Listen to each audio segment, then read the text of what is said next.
Assalamualaikum warahmatullahi wabarakatuh. Nah, ini kita kembali ke pembelajaran tentang fungsi, khususnya di fungsi komposisi dan fungsi inverse. Nah, kali ini kita akan mencoba membahas soal latihan kemarin di mana ada yang bingung, terutama di bagian C dan D. Ini kan merupakan soal gabungan antara komposisi dan inverse. Nah, di sini langsung saja kita bahas bagaimana cara menyelesaikan yang bagian C dan D. Nah, sebenarnya untuk bagian C ini kan sebelumnya harus mencari B dulu, yaitu mencari FOG. Nah, kalau sudah dapat FOG di bagian B, maka bagian C-nya tinggal diinverskan saja, jadi lebih gampang. Nah, sekarang kita akan mencari FOG-nya dulu. Ini FOG berarti kan sesuai dengan definisinya di dalam F ada GX. Nah, kita masukkan GX. GX-nya adalah X kurang 3. X kurang 3 ini masukkan ke dalam fungsi F lagi. Berarti fungsi F kan rumusnya 2X tambah 6 menjadi 2 dikali X min 3 tambah 6. Nah, ini sudah tinggal kita hitung. Jadinya 2X min 6 tambah 6 menjadi 2X. Nah, sudah selesai. Ini adalah FOG. Sekarang berarti untuk yang bagian C-nya FOG inverse, berarti langsung aja dari sini. Ini kan kita misalkan kita anggap saja FOG inverse sebagai HX aja dulu. Nah, FOG-nya sebagai HX, sehingga kan FOG inverse-nya ini adalah H inverse X. Nah, H inverse X tadi kan HX-nya adalah 2X. Kan dianggap FOG-nya sama dengan 2X. Nah, berarti H inverse-nya kita misalkan misal HX sama dengan Y, maka berarti kan X-nya sama dengan H inverse Y. Nah, berarti di sini Y sama dengan 2X. Terus di sini kita pindah ruaskan saja. Kita tukar nih. 2X yang ke sebelah kiri, Y-nya ke sebelah kanan. Sebenarnya ini nih tinggal diputar, tinggal ditukar saja. Karena kan ini sama-sama satu bagian juga. Berarti nilai X-nya adalah Y per 2. X tadi siapa? X tadi adalah H inverse Y.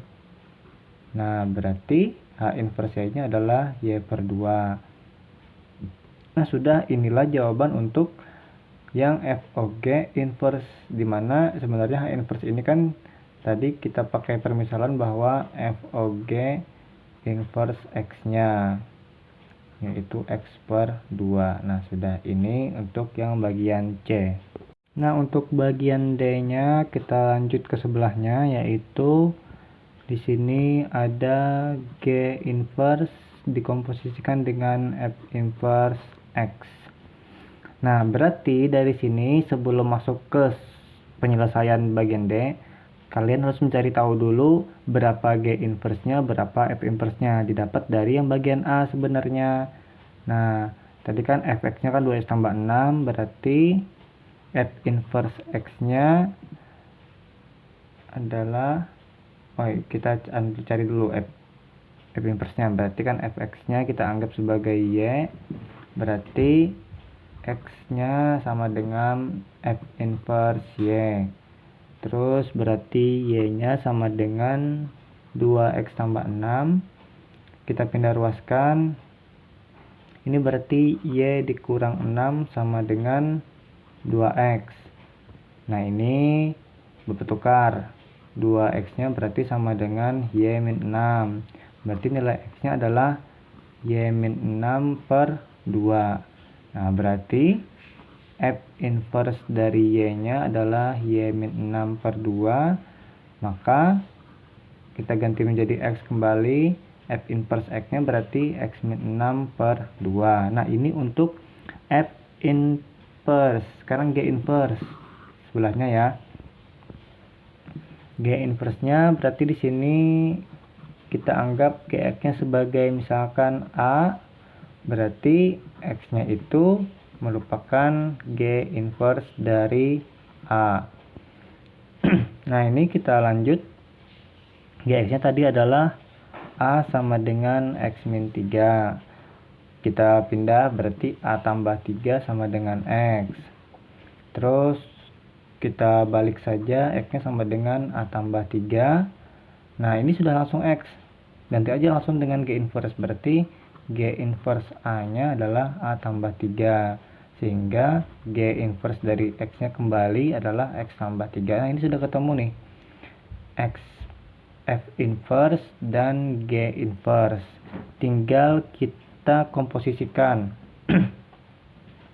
Berarti di sini G inverse bundaran F inverse X ini kan dirumuskan menjadi G inverse F inverse X. Di dalam G inverse ada F inverse. Nah, yang diganti adalah F inverse-nya yaitu X kurang 6 per 2. Nah, ini masukkan kembali ke dalam G. G-nya tadi X tambah 3. Berarti X min 6 per 2 tambah 3. Nah, di sini kita samakan penyebutnya. Ini kan anggap 3 per 1. Berarti nanti X min 6 per 2 tambah, supaya jadi 3, 6 per 2. Nah, karena sudah sama penyebutnya, kita gabung X min 6 tambah 6 per 2. Nah, di sini berarti min 6-nya habis, sisa X per 2. Nah, sudah, inilah penyelesaian dari bagian D, yaitu G inverse dikomposisikan dengan F inverse adalah X per 2. Nah, sudah. Nah, mungkin ini saja dulu dari Bapak masalah pembahasan soal yang latihan minggu sebelumnya. Sebenarnya ini jawaban C dan D ini sama karena memang dari rumusnya bahwa ini di buku nih ya, nomor 5, bahwa FOG inverse itu sama dengan G inverse dikomposisikan dengan F inverse, dia sama. Jadi kalau jawaban ini sama, berarti sudah pasti jawaban kalian sudah tepat. Kalau jawaban kalian beda antara C dan D, berarti ada yang keliru, entah dibikin C-nya atau D-nya. Yang pasti untuk rumus C dan D ini dia bernilai sama. Nah, jadi di buku sudah ada beberapa sifat, tapi Bapak tidak mengajarkan karena ya itu sekedar tambahan saja, tidak wajib gitu. Nah, sekarang sampai sini dulu dari Bapak. Oh ya, nah materi kita sudah selesai tentang fungsi ini. Jadi pertemuan berikutnya kita akan seperti biasa ulangan atau penilaian harian. Cuma sini agak sedikit berbeda, dimana kita ulangannya tidak menjawab soal, tapi Bapak meminta kalian untuk membuat suatu portofolio. Portofolio itu menuliskan suatu cerita atau pengalaman kalian sendiri di keseharian kalian yang memuat perhitungan matematika.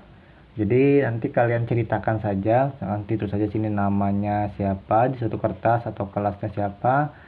Kalau bisa tulisannya yang rapi, kalau tidak bisa rapi ya diketik saja, nggak masalah. Jadi kan Bapak membacanya enak. Nah, jadi tuliskan saja nama, kelasnya dari mana, terus tulis aja, nggak usah pakai judul, nggak apa-apa, pengalaman atau keseharian kalian yang memuat perhitungan matematika. Contoh, ketika kalian memasak kan melihat resep di dapur atau resep di Google, itu porsinya untuk 3 orang. Nah, kalian ternyata sendirian. Nah, berarti porsi untuk masing-masing bahan-bahan bakunya kan harus dikecilkan atau dibagi.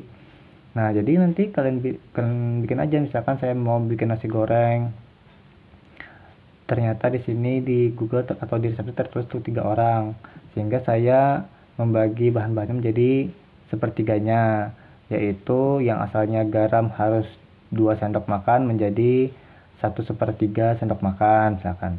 Terus untuk kecapnya yang harusnya 3 sendok menjadi 1 sendok. Nah, seperti itu, ceritakan saja pengalaman kalian atau saran kalian yang membuat matematika. Misal juga selain memasak, ketika berkendara atau menuju ke suatu tempat, saya ingin pergi ke warung. Di warung itu daerah PAL 6, coba saya di PAL 1. Kecepatan saya sekian. Supaya saya lebih cepat sampainya, kecepatan harus berapa. Jadi diceritakan saja bagaimana kalian kesehariannya menggunakan matematika, ya dihubung-hubungkan saja. Tapi jangan mengarang atau yang tidak pernah kalian lakukan. Jujur saja, misalkan kalian bermain game, darah musuh sekitar 5000, kekuatan kalian 280, berapa kali pukul kalian harus bisa membunuh musuhnya misalkan. Jadi ceritakan seperti itu di suatu kertas, tidak perlu banyak-banyak, tidak perlu panjang-panjang. Yang penting kalian ada melakukan perhitungan sederhana tentang matematika. Kalaunya kalian bingung, ya bisa saja nanti melihat penghitungannya, cuman jangan disamakan idenya. Temanya saja yang samakan. Misalkan teman yang A itu temanya tentang memasak, ya kalian masaknya yang lain gitu. Atau misalkan kalian bisa juga ketika memancing. Misalkan kedalaman airnya berapa, panjang tali yang harus saya perlukan berapa, terus umpan yang saya perlukan apa saja untuk mendapatkan ikan tersebut gitu. Ceritakan saja, tidak masalah. Nah, jadi itu saja penilaiannya untuk hariannya. Nanti ceritanya akan Bapak nilai dari situ, pengganti sebagai ulangan harian. Soalnya kalau bikin soal-soal terus Bapak cukup pusing juga, jadi Bapak ganti seperti itu saja. Itu Bapak beri waktu 1 minggu, dimulai dari hari Senin ini sampai nanti ke Senin depan. Oke, seperti ini dulu dari Bapak. Sila yang belum paham tentang penilaian hariannya yang tadi itu, silahkan tanyakan di WA. Saya mohon maaf. Assalamualaikum warahmatullahi wabarakatuh.